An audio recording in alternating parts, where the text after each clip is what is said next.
ज्ञान हुआ, जब तक आपके पास भजन सिमरन की कमाई नहीं होगी तब तक इस संसार सागर से पार नहीं किया जा सकता। माया अपना प्रवाह जूट डालेगी। बहुत प्रयास करने के बाद भी नाम जब कुछ देर तक चलता है फिर अचानक से छूट जाता है। महाराज जी, कृपया इन सूक्ष्म वासनाओं से कैसे मुक्ति पाएं? जैसे कि सरकारी काम करते हुए जब सरकारी कर्मचारी अपना काम ठीक से नहीं करते तो गुस्सा आ जाती है। वो गुस्सा ना चाहते हुए भी हमारा कितना अमूल्य समय नष्ट कर देता है और हम श्री जी के चरणों से दूर हो जाते हैं। देखो, गुस्सा नहीं करना ये हम नहीं कहते, गुस्सा का नाटक करना है। गुस्सा तो करना ही पड़ेगा, असलियत में नहीं होनी चाहिए। जगत एक नाटक मंच है, इस नाटक मंच पे गुस्सा करना है। बिना गुस्सा के आप अपने जैसे जन हैं सेवा में, आप ऐसे बात करो कि आपने गलती की, आपको नहीं करना चाहिए। कुछ दिन बाद आपका उपहास होने लगेगा, नहीं, अवहेलना होने लगी। गलती की ना तुम, बस अगर अगली बार ये पुनरावृत्ति हुई ना तो आप समझ सकते हैं इतना ही काफी है।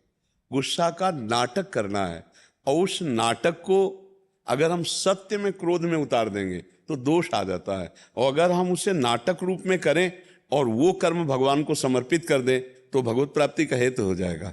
जैसे गुरु को शिष्य के प्रति दोष दर्शन करने का अधिकार है और क्रोध करने का अधिकार है।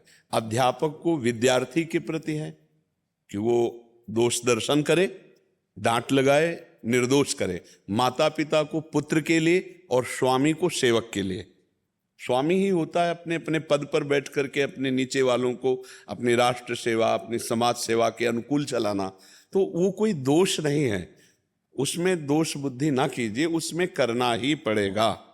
उसमें आपको क्रोध अंदर नहीं करना, पर क्रोध का नाटक करना बहुत जरूरी है। नाटक, क्रोध का नाटक करना बहुत जरूरी है।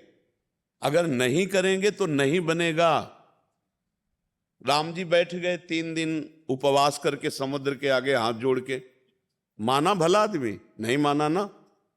जब लक्ष्मण बाण सरासनानु शोषों वारिद विशिक्र सानु सठ सन विलय कुटिल सन प्रीति सहज कृपन सन सुंदर नीति ममता रथ सन ज्ञान कहानी अति लोभी सम विरति बखानी कामी सम जिम हरि कथा ऊसर बीज बय फल जथा लाव अग्नि बाण अभिसंधान करते सोख लेते समुद्र को कनक थार भरी मणिगण नाना विप्र रूपत आयो तजमाना। 3 दिन उपवास कर रहे थे, मान जाता।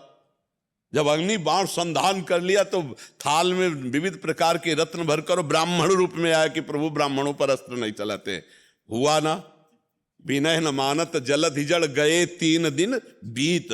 और बोले राम सकोप तब भय बिन होए न प्रीति। तो ये सिद्धांत, सकोप माने क्रोध युक्त होकर, अंदर से क्रोधित नहीं होना, बाहर से क्रोध का नाटक करना। और रही नाम निरंतर चलने की बात, तो ये सिद्धों में नाम निरंतर चलता है। साधक को नाम चलाना पड़ता है, बार बार हठपूर्वक चिंतन कर। हमने एक दिन एक साधक से कहा था कि 5 मिनट में एक बार राधा नाम का अभ्यास कर लो, और अगर ये 24 घंटे तुम्हारा भजन न करवा दे तो बता ला। 5 मिनट में एक बार, कोई अब भजन नहीं पड़ रहा, 5 मिनट में एक बार बोल दो राधा। अब अगला 5 मिनट खाली ना जाए, तुम ध्यान रखना। तो कितनी बार राधा नाम हो जाएगा, ध्यान रखना कि वो राधा बोलना है अगले 5 मिनट में। बार बार राधा नाम का स्मरण आता है हमको।